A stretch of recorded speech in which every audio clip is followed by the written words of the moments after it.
ইশরাক হোসেনকে ঢাকা দক্ষিণের মেয়রের দায়িত্ব বুঝিয়ে দেওয়ার দাবিতে ব্লকেড। আইনি ও মেয়াদ সংক্রান্ত জটিলতার কথা জানালেন এলজিআরটি উপদেষ্টা। নুসরাত ফারিয়া কারাগারে, নির্দোষ প্রমাণ হলে ছেড়ে দেওয়া হবে বলেছেন স্বরাষ্ট্র উপদেষ্টা। ঘটনায় বিব্রত ফারুকী। চিরনিদ্রায় বাংলা ভিশনের national desk incharge Shafin Khan, নিজ কর্মস্থলে চোখের জলে সহকর্মীদের শেষ বিদায়।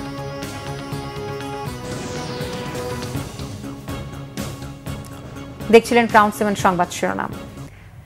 ইশরাক হোসেনকে ঢাকা দক্ষিণ সিটি কর্পোরেশনের মেয়রের দায়িত্ব বুঝিয়ে দেওয়ার দাবিতে টানা 4 দিনের বিক্ষোভ শেষে নগর ভবনে ব্লকেট কর্মসূচি পালন করছে ঢাকাবাসী। এতে নগর ভবনের আশেপাশের সড়কে সব ধরনের যান চলাচল বন্ধ। দ্রুত সময়ের মধ্যে ইশরাক হোসেনকে শপথ নেয়ার মাধ্যমে দায়িত্ব বুঝিয়ে না দিলে আরও কঠোর কর্মসূচির হুঁশিয়ারি দিয়েছেন আন্দোলনকারীরা। ওবায়দুল্লাহ মামুনের প্রতিবেদন। ইশরাক হোসেনের সমর্থকদের মিছিল, স্লোগানে মুখর ঢাকা দক্ষিণ সিটি কর্পোরেশন এলাকা। ফুলবাড়িয়া থেকে পুলিশ সদর দপ্তর, গোলাপশাহ মাজার, গুলিস্তান পুরোটাই দখলে তাদের। জনতার ঢল নগর ভবন অভিমুখে। ঢাকা দক্ষিণ থেকে বিএনপি নেতাকর্মীদের খণ্ড খণ্ড মিছিল নিয়ে আসেন ঢাকা দক্ষিণ সিটি কর্পোরেশনের সামনে। বন্ধ রয়েছে সব ধরনের যান চলাচল। মেয়র হিসেবে ইশরাক হোসেনকে দায়িত্ব বুঝিয়ে না দেওয়ার প্রতিবাদে গত 4 দিন ধরে চলছে বিক্ষোভ সমাবেশ। আদালতের নির্দেশনা ও নির্বাচন কমিশন থেকে গেজেট প্রকাশের পরও ইশরাক হোসেনকে স্থানীয় সরকার মন্ত্রণালয় মেয়র হিসেবে শপথে গড়িমসি করছে বলে অভিযোগ তার সমর্থকদের।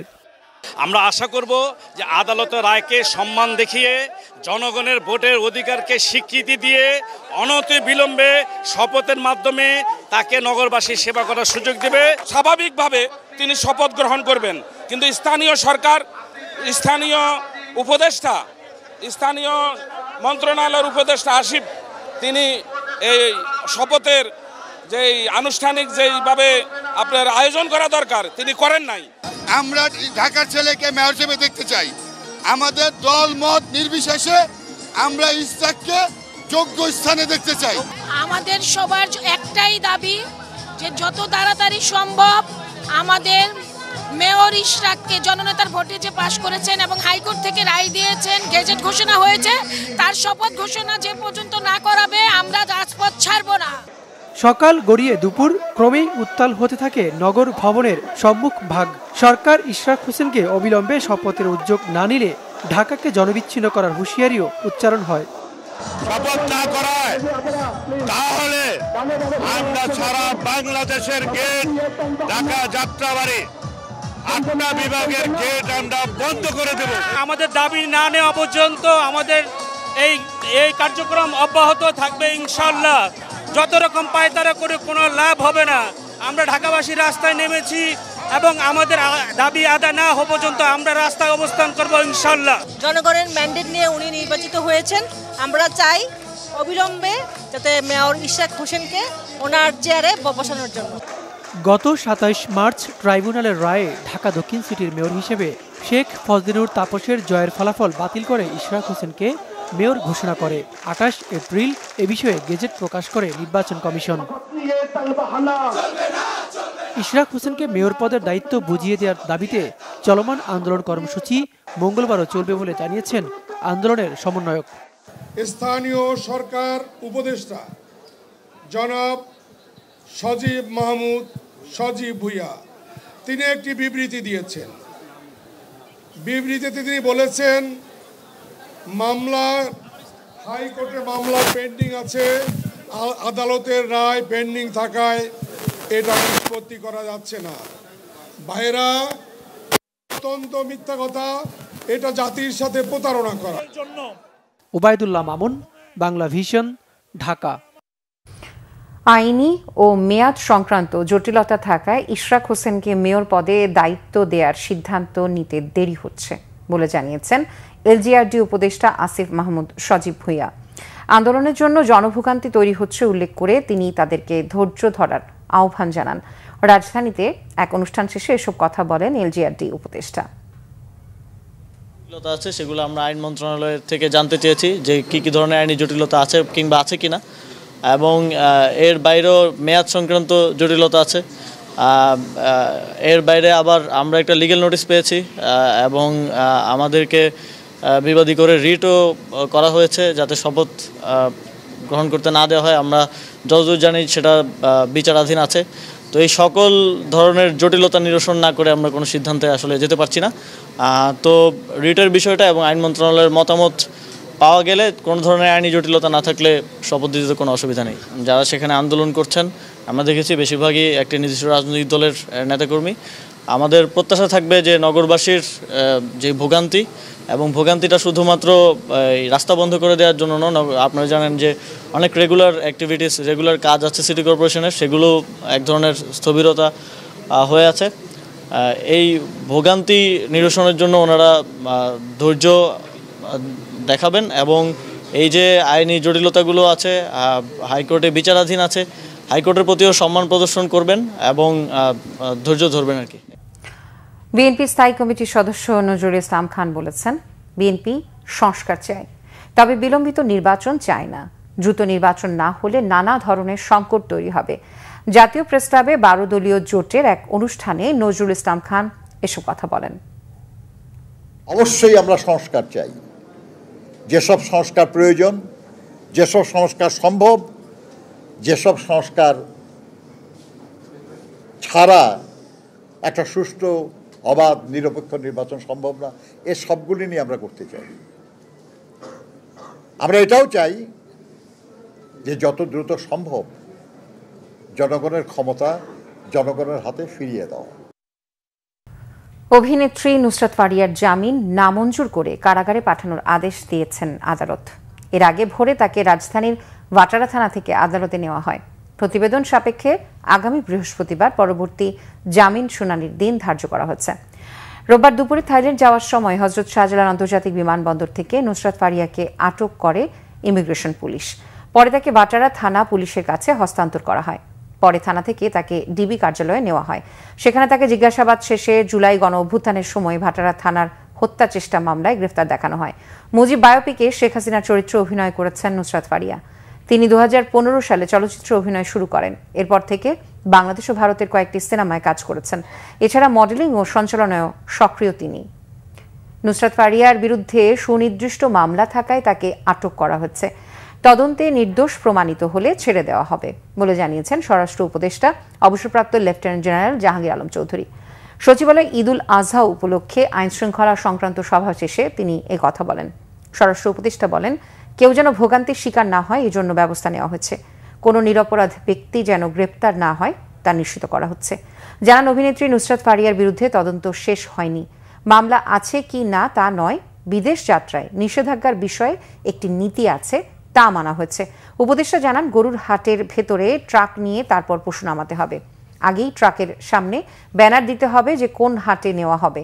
আগামী বছর থেকে 5% হাসিলের বদলে 4% হাসিল নেবার অনুরোধ করা হচ্ছে। ঈদের আগে 5 দিন ও পরে 3 দিন বাল্ক হেড চলাচল বন্ধ থাকবে। ট্রাক বা নৌযানে অতিরিক্ত পশু পরিবহন করা যাবে না।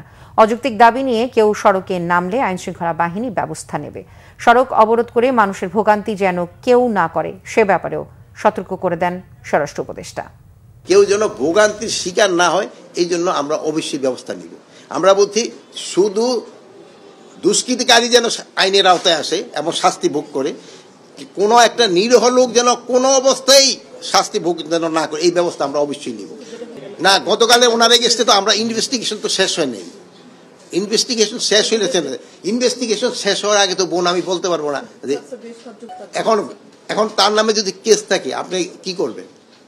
আপনি তো আবার যদি ছেড়ে দিলে আবার আপনি কিন্তু বোন বলবেন স্যার আপনি ছেড়ে দিচ্ছেন।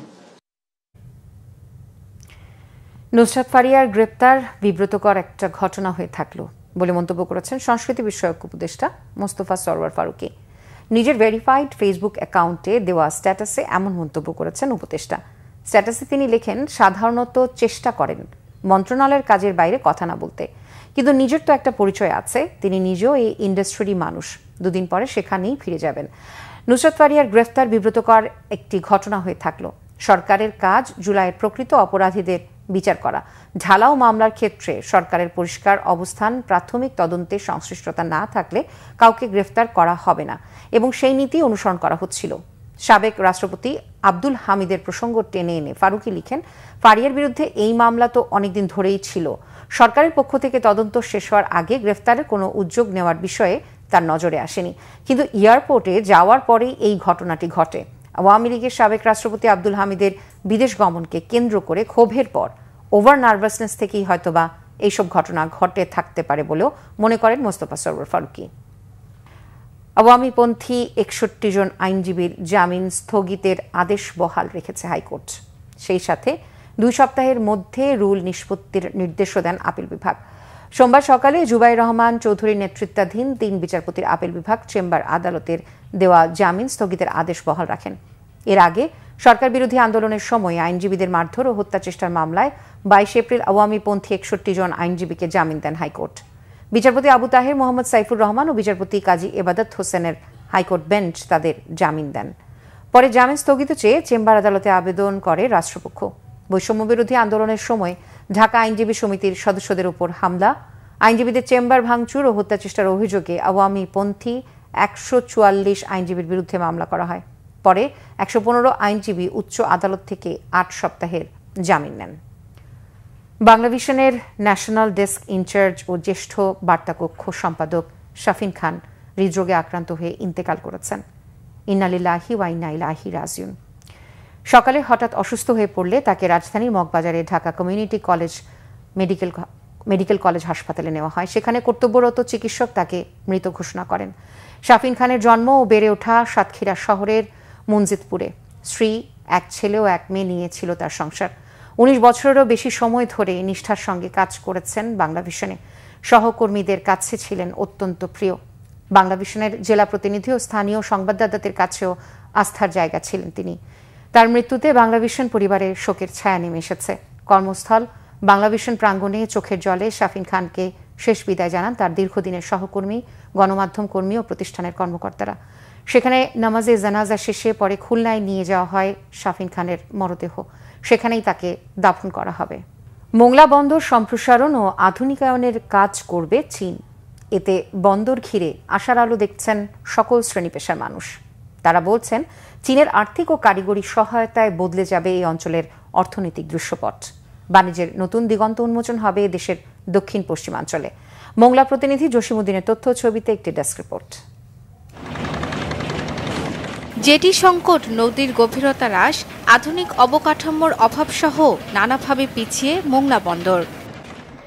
চট্টগ্রাম বন্দরের মতো সুযোগ সুবিধা না থাকায় আগ্রহ হারান আমদানি রপ্তানিকারকরা। তবে আশার কথা, 25 মার্চ G2G ভিত্তিক 4283 কোটি টাকার একটি প্রকল্পের জন্য চুক্তি সই হয়েছে চায়না সিভিল ইঞ্জিনিয়ারিং কনস্ট্রাকশন কর্পোরেশনের সাথে। প্রকল্প বাস্তবায়ন হলে বন্দরে চালু হবে মানুষবিহীন অপারেশন সিস্টেম, বাড়বে কন্টেইনার সহ কার্গো হ্যান্ডেলিংয়ের সক্ষমতা। 2টা সিস্টেম থাকবে, ম্যানুয়ালি এবং অটোমেটেড।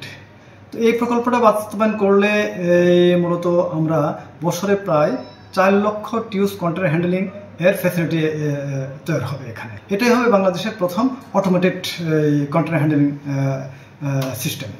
অনিয়ম থেকে উদ্ধার হয়ে আমরা যদি স্বচ্ছতা এবং জবাবদিহিতামূলকভাবে এই প্রকল্পটি বাস্তবায়ন করতে পারি, তাহলে এই মোংলা বন্দরের সক্ষমতা বৃদ্ধি পাবে এবং এই অঞ্চলের শ্রমজীবী মানুষের কর্মসংস্থান বৃদ্ধি পাবে। চীনা এই বিনিয়োগকে বাংলাদেশের অর্থনীতি ও কৌশলগত সক্ষমতা হিসেবে দেখছেন অর্থনীতিবিদরা। এই চুক্তি শুধু অবকাঠামোগত নয়, এটি কৌশলগত অর্থনৈতিক সক্ষমতার অংশ হিসেবে দেখছি। এতে 2 দেশের অর্থনৈতিক ও বাণিজ্যিক সম্পর্ক নতুন মাত্রা যোগ করবে।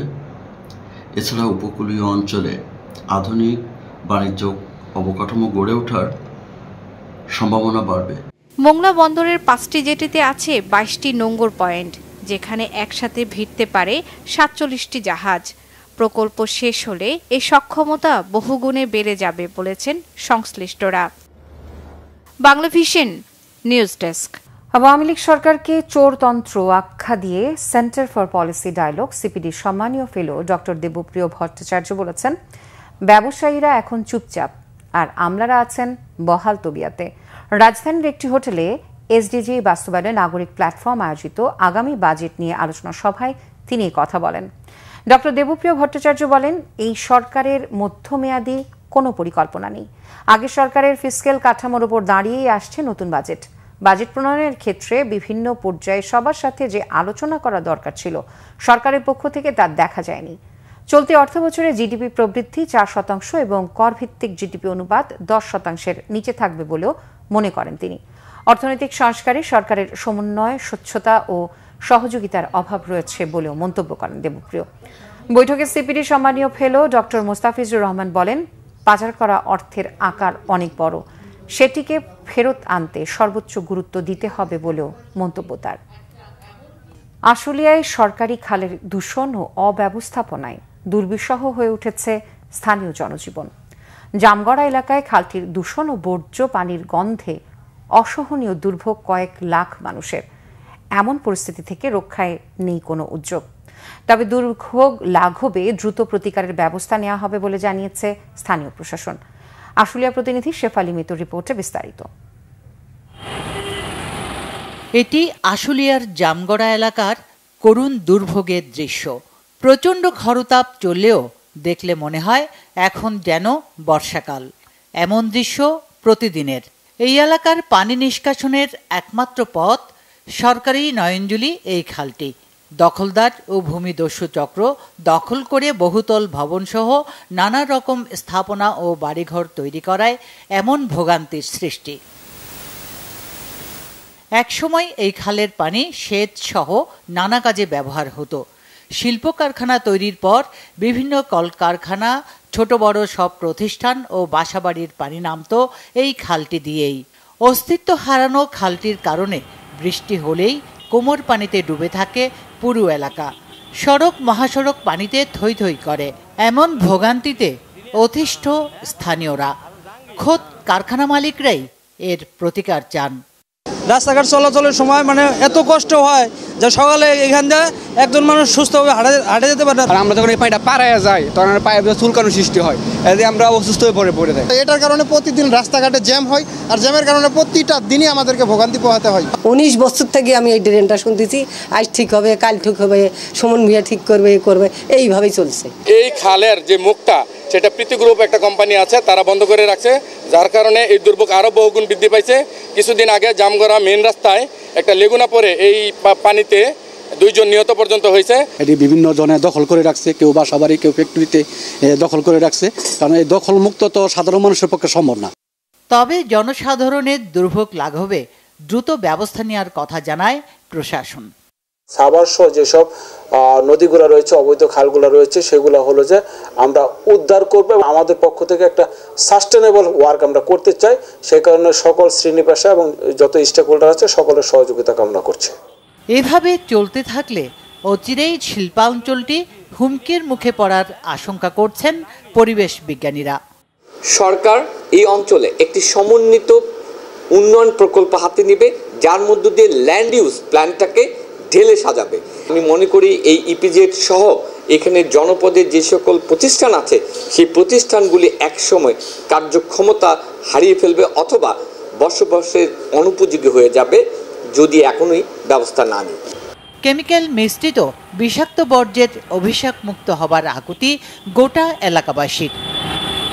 Bangla vision news desk. গত 54 বছরে নদীর যে পরিমাণ ক্ষতি করা হয়েছে সেটি 1-1.5 বছরের সমাধান সম্ভব নয় বলে জানিয়েছেন পরিবেশ, বন ও জলবায়ু পরিবর্তন মন্ত্রণালয় এবং পানি সম্পদ মন্ত্রণালয়ের উপদেষ্টা সৈয়দা রিজওয়ানা হাসান। দুপুরে নাটোরের বড়াইগ্রাম উপজেলার আটঘরিয়া এলাকায় বড়াল 1 ভেল্ট রেগুলেটর ও বড়াল নদী পরিদর্শন শেষে তিনি এসব কথা বলেন। উপদেষ্টা জানান, নদী দূষণ থেকে শুরু করে পরিবেশগত প্রভাব যাচাই না করে নদীকে যেভাবে দখল করে অবকাঠামো নির্মাণ করা হয়েছে, নদীর যে ক্ষতি করা হয়েছে তা এই সরকারের পক্ষে পুরোটা সমাধান করা সম্ভব নয়। তবে সমস্যার সমাধানের রূপরেখা করে যাওয়া সম্ভব, যা এরই মধ্যে শুরু করা হচ্ছে। তিনি বলেন, প্রতিটি জেলায় একটি করে নদী দখলমুক্ত ও দূষণমুক্ত করার পরিকল্পনা নেওয়া হচ্ছে। এছাড়া 8টি বিভাগে একটি করে, কক্সবাজারে 1টি ও ঢাকার 4টি নদীর বাজেট করে কাজ করা হচ্ছে। প্রভাব নিরূপণ না করেই অবকাঠামো দিয়ে এবং এক ধরনের জেদ করে ক্ষতিটা আমরা করেছি, এটা 1-1.5 বছরের সরকারের পক্ষে পুরো সমাধান করে যাওয়া সম্ভব না, তবে রূপরেখা করে যাওয়া সম্ভব। বড়ালটাকে বাঁচাবার জন্যই আমরা এসেছি। বড়ালটা অবশ্যই সিএস খতিয়ান ধরেই হবে।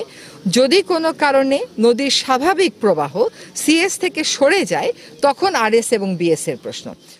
সংস্কৃতি যাতে কোনো গোষ্ঠীর না হয়, পুরো দেশের হয়, সেদিকে সবাইকে নজর দেওয়ার অনুরোধ জানিয়েছেন সংস্কৃতি উপদেষ্টা মোস্তফা সরওয়ার ফারুকী। চট্টগ্রামে এক সংবাদ সম্মেলনে তিনি কথা বলেন। তিনি আরও বলেন, দেশের বিভিন্ন জায়গায় ভিন্নধর্মী বিভিন্ন সাংস্কৃতিক আয়োজনগুলোতে সহযোগী হবে সংস্কৃতি মন্ত্রণালয়। সংস্কৃতি উপদেষ্টা বলেন, চট্টগ্রামের জিয়া স্মৃতি জাদুঘরকে পূর্ণাঙ্গ জাদুঘরে রূপান্তরিত করার পরিকল্পনা করছে সরকার।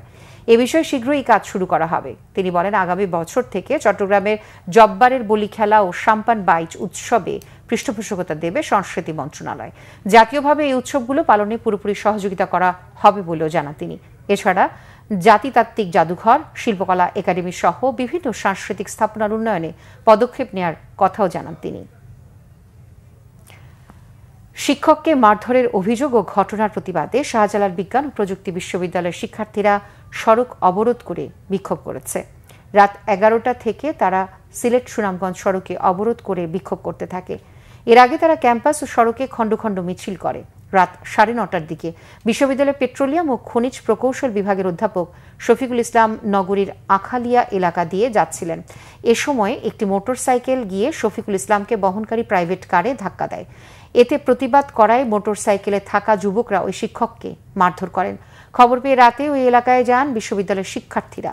এই ঘটনার প্রতিবাদে তারা আখালিয়া এলাকায় বিক্ষোভ করেন। পরে রাত 11টার দিকে বিশ্ববিদ্যালয় ফটকে সিলেট সুনামগঞ্জ সড়কে অবস্থান নেয়। রাত 1:30টার দিকে সেনাবাহিনী গিয়ে পরিস্থিতি স্বাভাবিক করে। এলাকায় বিপুল সংখ্যক পুলিশ মোতায়েন রয়েছে। অভিযুক্ত যুবকদের ধরতে অভিযান চালাচ্ছে পুলিশ। দেশের বিভিন্ন জায়গার আরো কিছু খবর নিয়ে এখন একটি ডেস্ক রিপোর্ট। খুলনার শিশু ধর্ষণের অভিযোগে মামুন ব্যাপারীর ফাঁসির দাবিতে মানববন্ধন করেছে এলাকাবাসী। সকালে রূপসা ও আবদা সড়কে এ কর্মসূচি পালন করা হয়। সাভারের দুর্নীতি বিরোধী বিতর্ক প্রতিযোগিতার ফাইনাল রাউন্ড ও পুরস্কার বিতরণ করা হয়েছে। দুপুরে সাভার উপজেলা পরিষদ এ প্রতিযোগিতার চ্যাম্পিয়ন হয়েছে ক্যান্টনমেন্ট বোর্ড বালক উচ্চ বিদ্যালয়। রাঙামাটিতে মৎস্য চাষীদের 3 দিন ব্যাপী প্রশিক্ষণ শুরু হয়েছে। উদ্বোধন করেছেন রাঙামাটি জেলা মৎস্য কর্মকর্তা অধীর চন্দ্র দাস। ঠাকুরগাঁয়ে ফ্রি চক্ষু সেবা দেয়া হয়েছে। দিনব্যাপী এ ক্যাম্পে 5 শতাধিক রোগী এ সেবা পান। আশুলিয়ায় আগামী 28 মে তারুণ্যের রাজনৈতিক অধিকার প্রতিষ্ঠার সমাবেশকে সফল করতে প্রস্তুতিমূলক সভা করেছে ধামসোনা ইউনিয়ন যুবদল। আশুলিয়ার বলিভদ্র বাজার এলাকায় এ সভা হয়। পটুয়াখালীতে 1300 জনের মধ্যে মেধার তালিকায় পুলিশের চাকরি পেয়েছে 21 তরুণ তরুণী। পটুয়াখালী পুলিশ লাইনে ফলাফল প্রকাশ করেন পুলিশ সুপার মোহাম্মদ আনোয়ার জাহিদ। শর্মিলা কেয়া, বাংলা ভিশন নিউজ ডেস্ক। সংবাদ শেষ করব ক্রাউন 7 শিরোনামগুলো আরো একবার জানিয়ে। ইশরাক হোসেনকে ঢাকা দক্ষিণের মেয়রের দায়িত্ব বুঝিয়ে দেওয়ার দাবিতে ব্লকেট। আইনি ও মেয়াদ সংক্রান্ত জটিলতার কথা জানালেন এলজিআরডি উপদেষ্টা। নুসরাত ফারিয়া কারাগারে, নির্দোষ প্রমাণ হলে ছেড়ে দেওয়া হবে বলেছেন স্বরাষ্ট্র উপদেষ্টা। ঘটনায় বিব্রত ফারুকী। চিরনিদ্রায় বাংলা ভিশনের national desk incharge Shafin Khan, নিজ কর্মস্থলে চোখের জলে সহকর্মীদের শেষ বিদায়।